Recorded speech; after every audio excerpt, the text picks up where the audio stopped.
Since she was first reported missing in Wyoming earlier this month until her remains were found later, the case of 22-year-old Gabby Petito has captured widespread media attention. But tens of thousands of people are reported missing or murdered every year in the U.S., and people of color don't get nearly the same level of attention, particularly Indigenous and Native Americans. Amna Nawaz has our conversation. Judy, in Wyoming alone, 710 Indigenous people were reported missing between 2011 and 2020. In fact, although Indigenous people make up only 3% of the state's population, they accounted for more than 21% of homicide victims over the last decade. And the problem is not limited to Wyoming. Native women are murdered at rates 10 times the national average, a pattern that's reflected in a report from Abigail Echo Hawk. She's the chief research officer for the Seattle Indian Health Board and the director of the Urban Indian Health Institute. She joins me now. Abigail, welcome to the NewsHour. Thank you for making the time. You have called it a crisis of missing and murdered Indigenous women and girls. Just give us a sense of scale and scope. What are we talking about?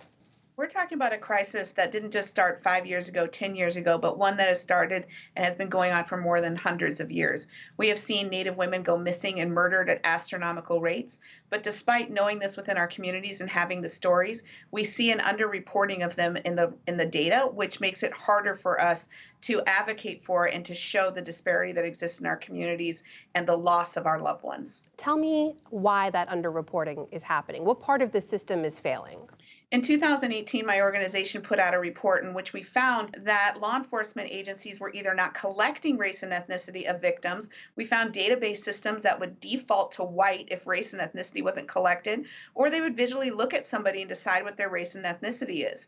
And as a result of that, we are finding a complete underreporting. And in fact, I've actually seen Native families having to fight to have their young relatives classified correctly because somebody mistook them for another race and they weren't reported as American Indian or Alaska Native. It's a systematic problem, and as a result of that, we have all of the stories of our communities, but we fight to show it in the data. Tell me about what you hear from families about their missing loved ones, their murdered loved ones. What kind of stories do you hear from them about the issues they run into in reporting this and in getting justice? We often will hear stories of individuals who attempt to report their loved ones missing, and officers will tell them, well, maybe she just ran away. Was she out drinking? Does she do sex work? We see the prejudices and stereotypes against Indigenous peoples and people of color play out in the underreporting because nobody's listening to us. We also see a maze of jurisdiction that exists only for Indigenous peoples in this country because of the laws that exist on tribal lands. I worked with a family where they actually spent 3 days of law enforcement trying to decide who had jurisdiction.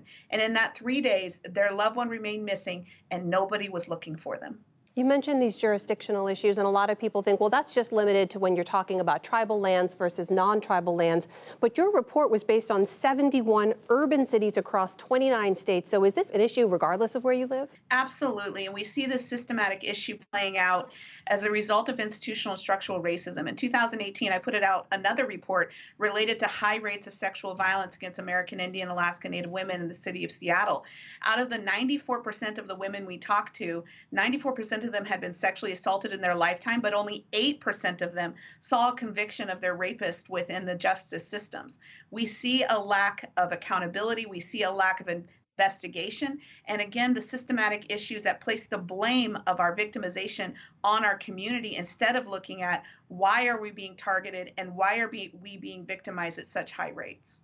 Abigail, we're talking about this because of this intense media interest in the case of Gabby Petito. It's part of what our late NewsHour anchor and colleague Gwen Ifill once referred to as missing white women syndrome, right? The spotlight that's granted to white women, but not often to women of color. Your organization has actually studied that, right? The comparison between how these stories are treated. What did you find?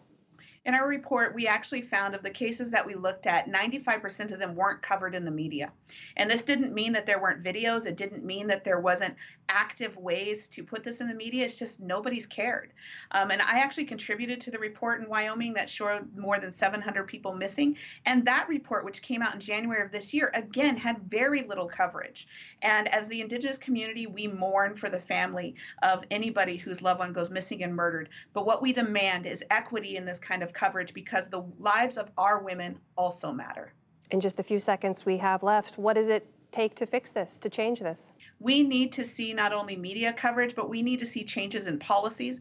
We need to see programming and interventions to understand that as Native women and Native people, we aren't higher risk of going missing and murdered because there's something wrong with us. We are at higher risk because there are systems of inequity in this country that place us at higher risk. And those are the systems we have to address. And it's going to take the entire community of the United States to come together and do that with us.